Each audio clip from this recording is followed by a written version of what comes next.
Hello, my name is Kira Levesque, and I will be reading The Wizard of Oz, chapter 4, I think. It is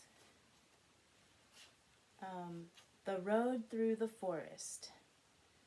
Yes, chapter 4. Okay.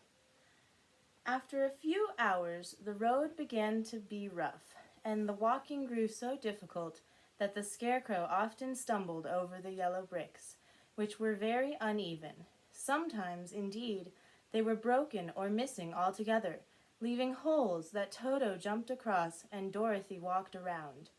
As for the Scarecrow, having no brains, he walked straight ahead, and so stepped into the holes and fell at full length on the hard bricks.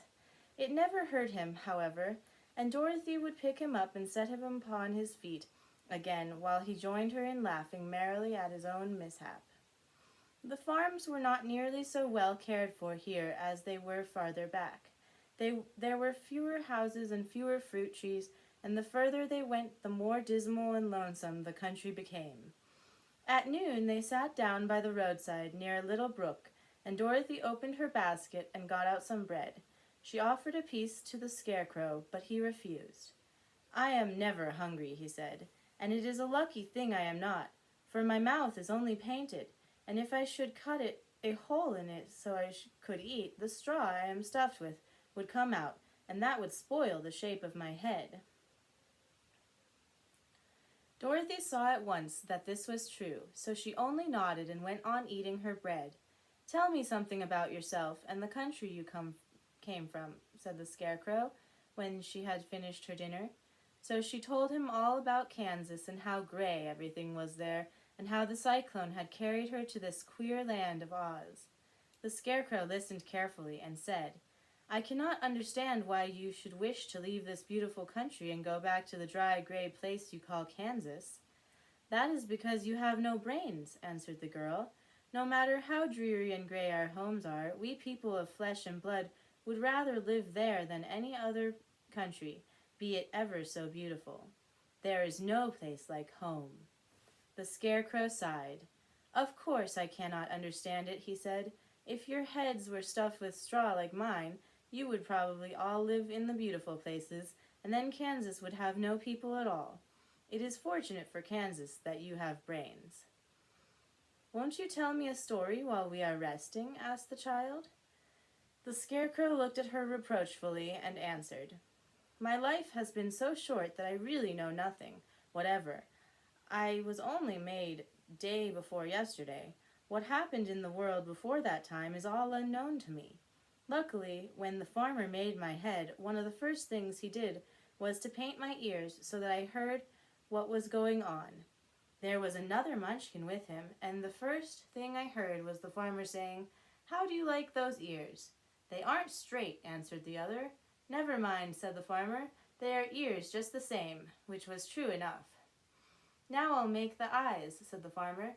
So he painted my right eye, and as soon as it was finished, I found myself looking at him and at everything around me with a great deal of curiosity, for this was my first glimpse of the world." "That's a rather pretty eye," remarked the Munchkin, who was watching the farmer. "Blue paint is just the color for eyes." "I think I'll make the other a little bigger," said the farmer, and when the second eye was done, I could see much better than before. Then he made my nose and my mouth, but I did not speak, because at that time I didn't know what a mouth was for. I had the fun of watching them make my body, and my arms and legs, and when they fastened on my head, at last I felt very proud, for I thought I was just as good a man as anyone. "This fellow will scare the crows fast enough," said the farmer. "He looks just like a man." "Why, he is a man," said the other, and I quite agreed with him. The farmer carried me under his arm to the cornfield and set me up on a tall stick, where you found me. He and his friend soon after walked away and left me alone. I did not like to be deserted this way, so I tried to walk after them, but my feet would not touch the ground, and I was forced to stay on that pole. It was a lonely life to lead, for I had nothing to think of, having been made such a little while before. Many crows and other birds flew into the cornfield, but as soon as they saw me, they flew away again, thinking I was a munchkin.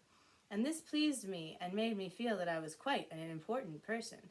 By and by, an old crow flew near me, and after looking at me carefully, he perched upon my shoulder and said, "I wonder if that farmer thought to fool me in this clumsy manner. Any crow of sense could see that you are only stuffed with straw." Then he hopped down at my feet and ate all the corn he wanted. The other birds, seeing he was not harmed by me, came to eat the corn too, so in a short time there was a great flock of them about me. I felt sad at this, for it showed I was not such a good scarecrow after all. But the old crow comforted me, saying, "If you only had brains in your head, you would be as good as a man as any of them, and a better man than some of them.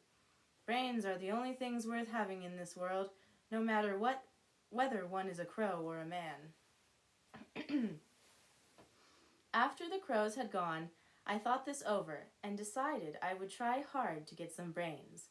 By good luck, you came along and pulled me off the stake, and from what you say, I'm sure the great Oz will give me brains as soon as we get to the Emerald City.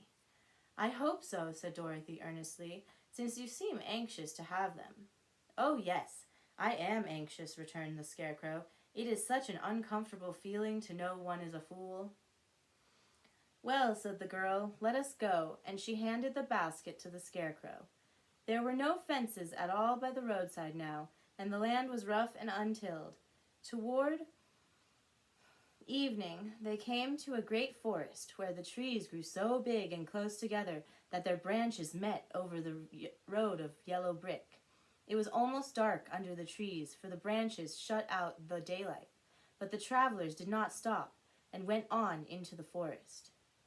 "If this road goes in, it must come out," said the Scarecrow, "and as the Emerald City is at the other end of the road, we must go wherever it leads us." "Anyone would know that," said Dorothy. "Certainly, that is why I know it," returned the Scarecrow. "If it requires brains to figure it out, I never should have said it." After an hour or so, the light faded away, and they found themselves stumbling along in the darkness. Dorothy could not see at all, but Toto could, for some dogs see very well in the dark, and the Scarecrow declared he could see as well as by day, so she took hold of his arm and managed to get along fairly well. "If you see any house or any place where we can pass the night," she said, "you must tell me, for it is very uncomfortable walking in the dark." Soon after, the Scarecrow stopped. "I see a little cottage at the right of us," he said, "built of logs and branches. Shall we go there?" "Yes, indeed," answered the child. "I am all tired out." And here is the cabin we saw. So the Scarecrow led her through the trees until they reached the cottage, and Dorothy entered and found a bed of dried leaves in one corner. She lay down at once, and with Toto beside her, soon fell into a sound sleep. The Scarecrow, who was never tired, stood up in another corner and waited patiently until morning came. The end of Chapter 4. Chapter 5 is The Rescue of the Tin Woodsman. Okay, thank you. Please subscribe and comment and share with your friends. Thanks.